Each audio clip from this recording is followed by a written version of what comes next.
प्यारे बच्चों नमस्कार। आज की ऑनलाइन क्लास में आपका स्वागत है। प्यारे बच्चों, आज हम कक्षा 9 विषय विज्ञान सेट 1 जुलाई 2022 हल करने वाले हैं।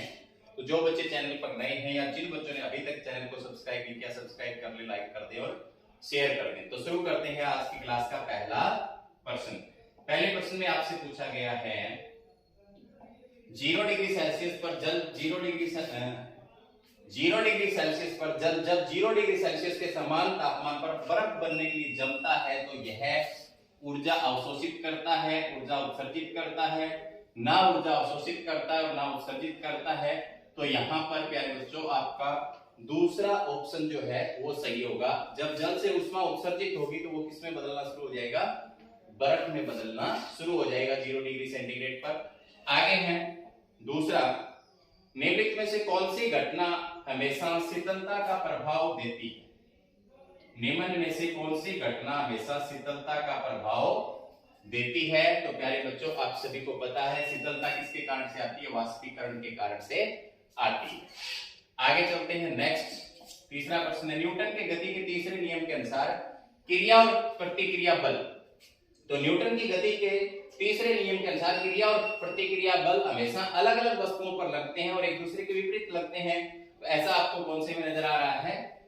दूसरे ऑप्शन में नजर आ रहा है, हमेशा अलग अलग वस्तुओं पर और विपरीत दिशा में कार्य करते हैं। तो आगे चलते हैं प्रश्न नंबर 4 की तरफ। प्रश्न नंबर 4 में आपसे क्या पूछा गया है? प्रश्न नंबर 4 में जो पूछा गया है वो पूछा गया है किसी भी वस्तु का जड़ता उसका वह प्राकृतिक गुण है जो विरोध करता है। तो वस्तु के विरामावस्था में परिवर्तन का भी सही है, वस्तु की गति में परिवर्तन का भी विरोध सही है, वस्तु की दिशा परिवर्तन का भी विरोध सही है। तो यहां पर क्या हो जाएगा? यहाँ पर इसका उपरोक्त सभी जो ऑप्शन है वो बिल्कुल सही हो जाएगा, क्योंकि जड़ता का नियम क्या है? अगर कोई वस्तु विरामावस्था में तो विरामावस्था में रहना चाहिए, गतिशील है तो गतिशील रहना चाहिए, अगर जिस दिशा में चल रही है उस दिशा में रहना चाहिए। तो मतलब यहाँ पर क्या हो जाएगा? उपरोक्त सभी इसका सही आंसर हो जाएगा। आगे इनमें से कौन सा प्रोटीन निर्माण का केंद्र है? तो माइटोकॉन्ड्रिया, क्लोरोप्लास्ट, राइबोसोम, लाइसोसोम। तो प्यारे बच्चों प्रोटीन निर्माण कहाँ होता है? कोशिका के अंदर, राइबोसोम के अंदर होता है। आगे है प्रश्न नंबर 6, रिक्त स्थान भरें। तो द्रव अवस्था में परिवर्तित हुए बिना गैस से सीधे ठोस बनने की प्रक्रिया को खाली स्थान कहते हैं। तो प्यारे बच्चों यहाँ गैस से ठोस बनने का पूछा है, तो गैस से ठोस बनने का जो प्रक्रम है वो कहलाता है निक्षेपण। क्या कहलाता है? निक्षेपण। अगर ठोस से गैस पूछता तो उसे हम कहते हैं ऊर्ध्वपातन, उसे हम क्या कहते हैं? ऊर्ध्वपातन।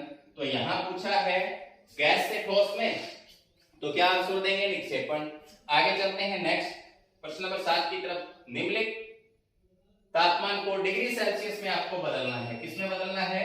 डिग्री सेल्सियस के अंदर बदलना है। तो केल्विन दिया हुआ है, केल्विन को अगर सेल्सियस में बदलना है तो 273 घटाते हैं, अगर सेल्सियस को केल्विन में बदलना है तो 273 जोड़ते हैं। तो यहाँ तो बिल्कुल आसान था, आपको 273 घटाना था। तो 300 में से 273 जाएगा, 27 डिग्री सेल्सियस बच जाएगा, और 575 के अंदर से 273 जाएगा तो कितना बच जाएगा? 5 में से 3 गए 2, 7 में से 7 गया 0, और 5 में से 302 डिग्री सेल्सियस।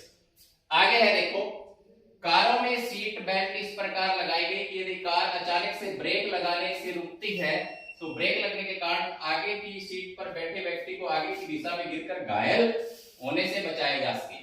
उस नियम का नाम बताइए जिसके कारण कोई व्यक्ति कार में अचानक रुकने पर आगे की दिशा में गिर जाता है। तो प्यारे बच्चों आपने जो न्यूटन की गति का पहला जो नियम था, न्यूटन का नियम, उसको हम जड़त्व का नियम कहते हैं। तो ऐसा किसके कारण से होता है? जड़त्व के कारण से, क्योंकि कार चल रही है, कार गतिशील है, कार को जैसे ही ब्रेक लगते हैं तो जो आदमी बैठा है उसका नीचे का हिस्सा क्या होता है? स्थिर अवस्था में आ जाता है, ऊपर का हिस्सा गतिशील रहना चाहता है तो आगे की ओर गिर पड़ता है। तो इसका कारण क्या होगा? जड़त्व के कारण, या जड़त्व का नियम कह सकते हैं, जड़त्व के कारण कह सकते हैं। आगे चलते हैं नेक्स्ट प्रश्न की तरफ। प्रश्न नंबर 9 जो है, त्वरण की इकाई क्या है? तो प्यारे बच्चों त्वरण किसे कहते हैं? वेग में परिवर्तन की दर को त्वरण कहा जाता है। तो इसका हम मात्रक निकाल सकते हैं, यहां निकाल के बता देता हूं मैं। a बराबर होता है v/t। तो v का मात्रक जो होता है मीटर प्रति सेकंड होता है, नीचे t और है तो 2 बार आ गया तो ये हो गया मीटर और सेकंड की घात 2। इसको ऐसे भी लिख सकते हैं मीटर प्रति सेकंड स्क्वायर, या इसको ऐसे भी लिखा जा सकता है, ऊपर जाएगी तो एस टी माइनस घात 2 हो जाएगी, तो इसको ऐसे भी लिख सकते हैं मीटर प्रति सेकंड स्क्वायर या मीटर सेकंड माइनस 2। ठीक है, आगे है कोशिका का कौन सा अंगक रसोई घर कहलाता है। तो प्यारे बच्चों यहाँ पर रसोई घर पूछा है, न कि बिजली घर पावर हाउस। तो रसोई घर आपको क्या इसका दिखाई देगा, कोशिका का रसोई घर कहलाता है।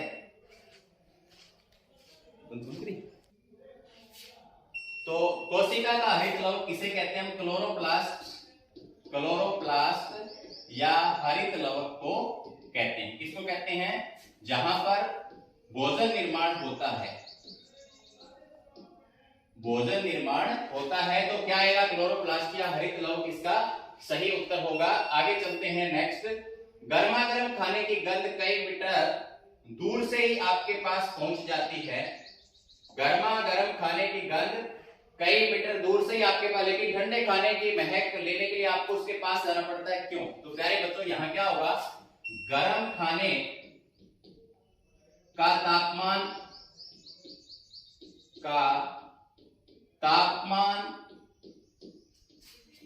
ज्यादा होने के कारण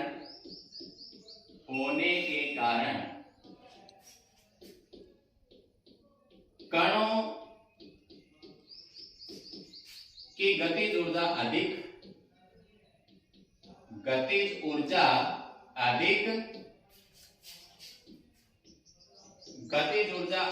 तो विसरण अधिक होती है, तो विसरण ज्यादा होता है, विसरण अधिक होता है।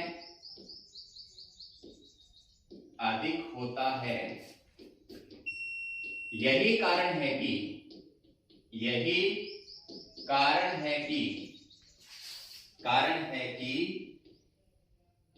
गरम खाने की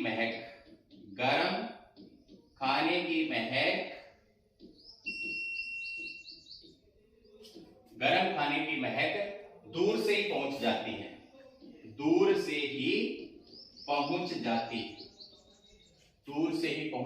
है,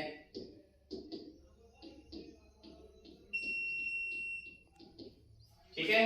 आगे चलते हैं नेक्स्ट, लाइसोसोम को आत्मघाती थैली क्यों कहते हैं। तो मैं यही लिख देता हूं, लाइसोसोम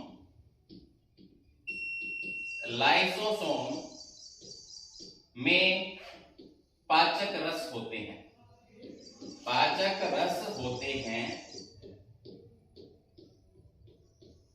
कभी कभी कोशिका के मृत होने से,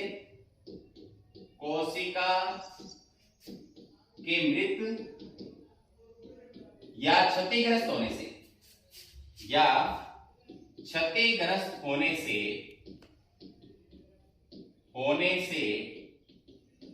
लाइसोसोम की थैली फट जाती है। लाइसोसोम की थैली फट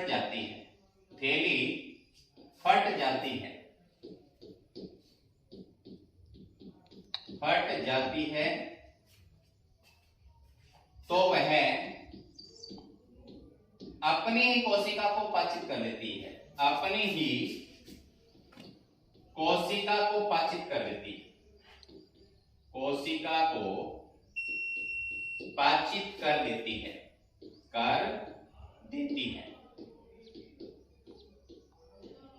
अतः हम लाइसोसोम को कोशिका की आत्मघाती थैली कहते हैं। आगे चलते हैं प्रश्न नंबर 13 की तरफ।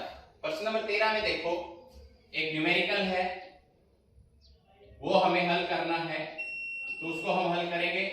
कैसे हल होगा, देखो आप यहां देखो, एक ट्रक विराम अवस्था से किसी पहाड़ी से नीचे की ओर निरुक्त त्वरण से उड़ाया जाता है।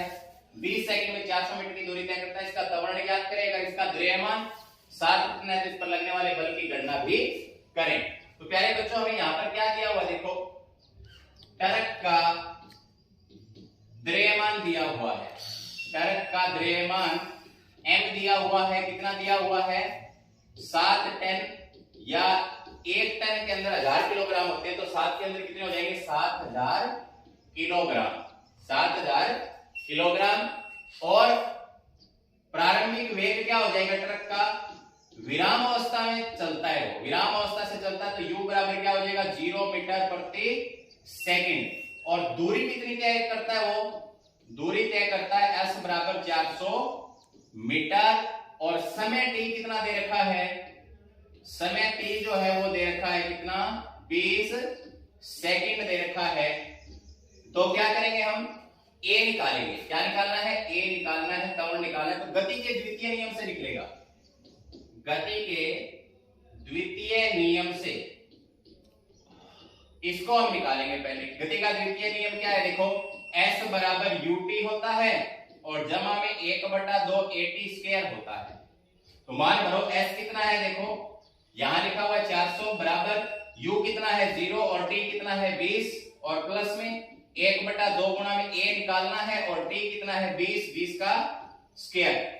तो यहां देखो 400 बराबर ये तो 0 हो जाएगा, प्लस 1/2 गुणा a और गुणा में 20 को 2 बार गुणा करेंगे कितना आ जाएगा? 400। 400 से 2 से 400 कट जाएगा, कितना आ गया? 200। तो यहां देखो 200 और a बच गए। यहां पर a है तो इधर तो बच गया 200a और इधर क्या बच गया? 400। क्या बच गया? 400। तो a बराबर क्या आ जाएगा? 400 और 200 नीचे आ जाएगा। तो 200 दूनी 400। तो a का मान कितना आ गया? 2 मीटर प्रति सेकंड स्क्वायर। अब हमें क्या निकालना है? बल निकालना है। क्या निकालना है? बल। F बराबर ma होता है। F बराबर m कितना है? देखो 7000 किलोग्राम और गुणा में a अभी निकाला है कितना है? 2। तो कितना हो जाएगा? 14000 न्यूटन। तो ये बिल्कुल आसान सा सवाल था। ये अगर फॉर्मूला आपको याद है गति के द्वितीय नियम वाला तो ये आसानी से आपने कर लिया होगा। आगे चलते हैं नेक्स्ट। आज की क्लास का अंतिम सवाल जो है आज की इस पेपर का सेट का, पादप और जंतु कोशिका में अंतर लिखना है। पादप और जंतु कोशिका के अंदर क्या लिखना है? अंतर। तो एक तरफ लिखेंगे पादप कोशिका और दूसरी तरफ लिखेंगे जंतु कोशिका। जंतु कोशिका, पादप कोशिका और जंतु कोशिका। तो पादप कोशिका में क्या लिखेंगे? पादप कोशिका में कोशिका भित्ति पाई जाती है। कोशिका भित्ति पाई जाती है। भित्ति पाई जाती है। तो जंतु कोशिका में नहीं पाई जाती। जंतु कोशिका में कोशिका भित्ति नहीं पाई जाती। कोशिका भित्ति नहीं पाई जाती। भित्ति नहीं पाई जाती। ठीक है। और दूसरा जो है वो हम लिखेंगे पादप कोशिका में, पादप कोशिका में हरित लवक, हरित लवक पाए जाते हैं। पाए जाते हैं। और इसमें क्या लिखेंगे? नहीं पाए जाते। नहीं पाए जाते हैं। आगे देखो तीसरा अंतर हम लिख लेंगे। पादप कोशिका में, कोशिका में रसधानी, रसधानी या जिसको रिक्तिका कहते हैं, रिक्तिका बड़ी होती है। बड़ी होती है। और जंतु कोशिका में छोटी होती है। क्या लिखेंगे तीसरा इसका? जंतु कोशिका में छोटी होती है। जंतु कोशिका में छोटी होती है।